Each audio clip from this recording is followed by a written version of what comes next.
They have fabulous properties. You have an edge because you work with one of them. However, you are not the resident horticultural expert in the building that they've just taken over. And just because it is fiscally responsible, they are calling for 4 bids, including the company that has the building, you because you have a good relationship from one of their other properties, and 2 other very well-known companies.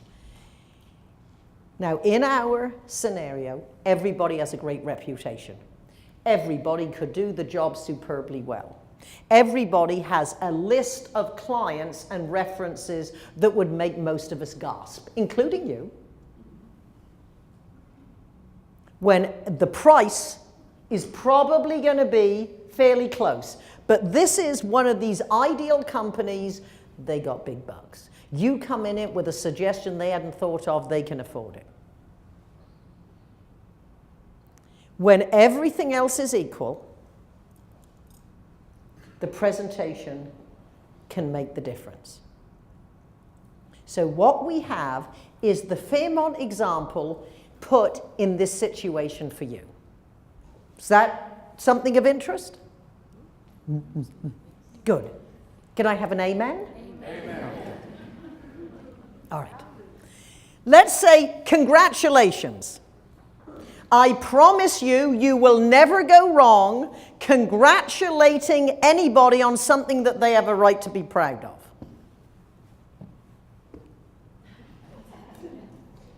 It's for your entertainment. It's a hazard to my health. Congratulations. Now, find something, and this is true in any circumstance that they can be proud of. It could be as congratulations on winning the contract for this building. It could be congratulations if this is a new client that you don't have a relationship with. It can be congratulations. Every single person who interacted with me on the way to my meeting greeted me and smiled. We can tell your core values are really at work. It could be their advertising campaign. But what do most people do? I absolutely agree with Eric.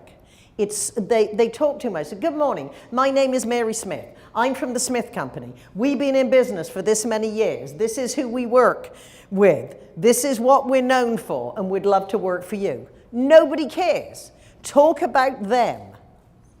They must know something about you, or you would not have the appointment.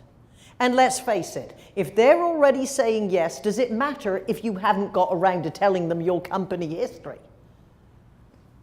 All right, what are you proud of? Now, you have some theatrical choices. You have a challenge. Or you have an amazing opportunity. Perhaps if they have just taken over this building, that might be a good choice. You have an amazing opportunity to take what is known as one of the best buildings in San Francisco and making an even greater statement. Oh, you have an important decision to make. Of all the companies who could help you, who is going to give you the most distinctive environment? You notice you haven't said I yet. This is all about them. Thank you for the opportunity to. Tweet this. You never thank a prospect for their time. Is it bad? Well, it isn't bad, but everybody else does that, including the copier salesperson. What you are doing them is thanking them for the opportunity to discuss how Fripp's innovative horticultural services may be your best choice too. Fill in the blank. This is getting to the point. You are there to discuss why you're the best choice. And again, if the other 3 companies who could be perfectly good, but if they're not doing it, isn't that going to give you an edge? Yes. Yes. Give her a prize. That was the right enthusiasm. See, take prizes. It's good. Make a tweet yourself. Yeah, okay. All right. Your best choice to increase, now this is increase the perceived value of your tenancy. See, we are building specifics. Or, if this was to a hotel, increase your hotel experience and rack rate. See, what you are there is to solve their problem. Now, with your questioning in advance of any conversation, hopefully you know what their problem is, or because you are so familiar with that segment of the industry, you are familiar with it. On the phone, you mentioned you are most interested in. If you are at the point where you are there to give a formal presentation, you have 6 or 8 of the people who are making the decision, they've given you information. They don't want you to come in cold because they don't want to waste the time. So again, this is where you give them back what they told you.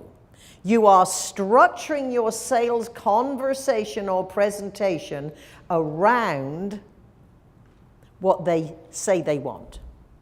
Now, you can certainly add what they might not have thought of, but it has to be focused around what they asked for to start with. Then, in case we've not had the pleasure of meeting, because you might have met everybody, but in case there are people you haven't, I would always encourage you to say, in case we haven't had the pleasure of meeting rather than I am, then you're going to say, after this, I'm Patricia Fripp, and in my role as your horticultural design consultant. Question. Will you raise your hand if you rent cars? Do you ever rent cars? Good. Fine. All right. Keep your hand up if you ever have them washed before you return them. You do? Well, you are an exceptional person. We already know that. I bet you go to bed looking this good. So you're exceptional. But the point is, only 1% of the population would wash the car before they take it back. Not the day before, a few days before. A few days before. If it's getting dirty. If it's getting better because that's to improve your image, if you have important clients, or for your comfort. My point is, don't you look after your cars, your home? Aren't you tidier in your own bathroom than you are here in this hotel? Be honest. Of course. So I'm just suggesting that by saying, in my role as your horticultural and design consultant, if you are theirs, they're going to abuse you less. One, if they're going to be tough, there's a possibility. But don't you want them to be thinking about, I am your consultant before they speak to the other 3 people? Or even if you're the 4th one and they already made up their mind that it's going to be the 3rd person they talk to. This different approach can change their thinking. And again, because it's so clear, it's concise, you've got off to a good start. When they discuss their 4 options, there is more chance they will remember you for the right reasons. And what you are also going to do is speak a little slower, certainly at the beginning, and you are going to pause, because in the pause, what you actually do is connect to your audience more because they have time to internalize and think about what they just heard.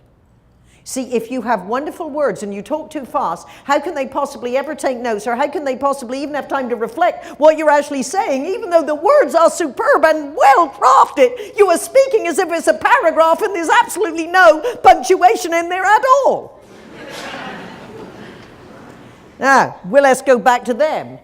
You have the security of knowing based on my 15 years experience in providing these services to clients of your size and complexity in multiple industries, you can feel confident. So we have you-focused language. What you are doing, you are building your credentials within the conversation. As you can tell by this example, when you engage Patricia Fripp to speak at your meeting or conference, it is very obvious to your attendees that I know exactly what their challenges are. My core content and expertise is adapted to their sales conversations and presentations. This can be delivered as a keynote or a breakout session. Many of my clients hire me for both. Let's have a conversation to see how I would personalize my message for you.